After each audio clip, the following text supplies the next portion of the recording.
Nabalitaan nyo na ba tong food bazaar sa may Punturin, Valenzuela City? Iba't ibang mga food tripan ang matitikman nyo dito. Mula sa rice mill, street foods, pati Korean foods meron din dito. Sobrang dami, hindi ko na alam kung anong uunahin kong food tripin. Sabi ko naman sa inyo, basta may masarap na food tripan, pupuntahan natin yan. Kaya tara, let's G!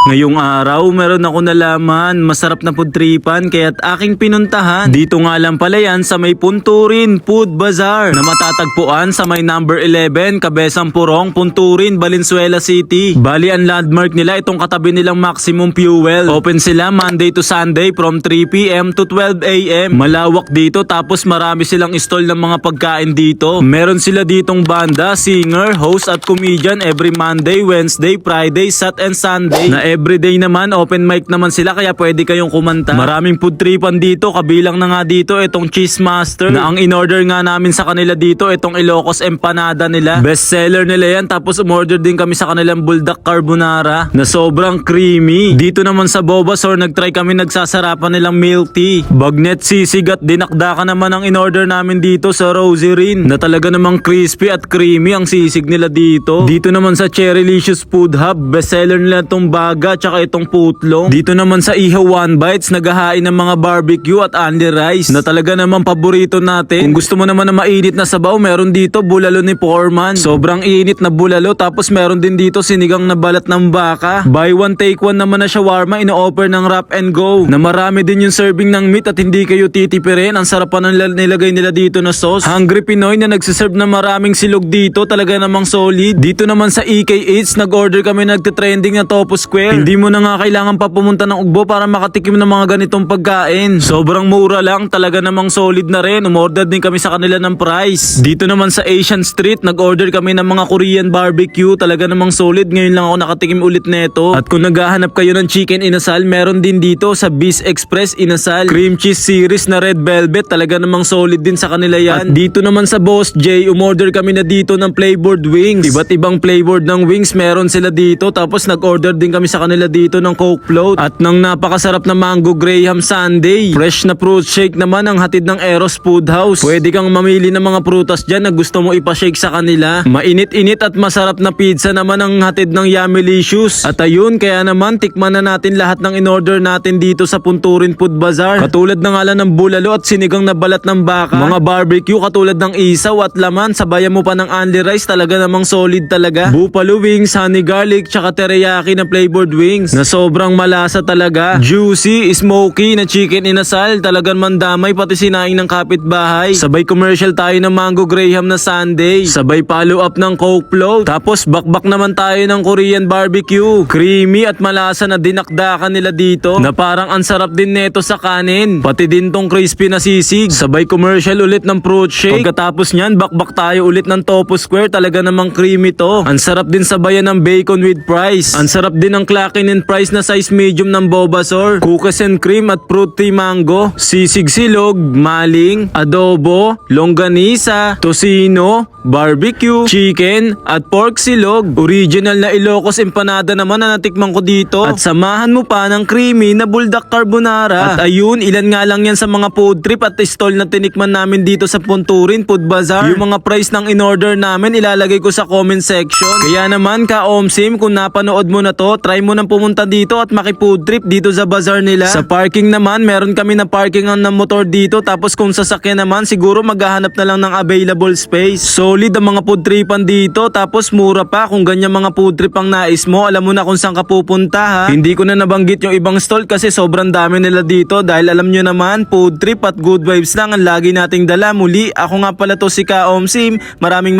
salamat sa inyo guys. Bye!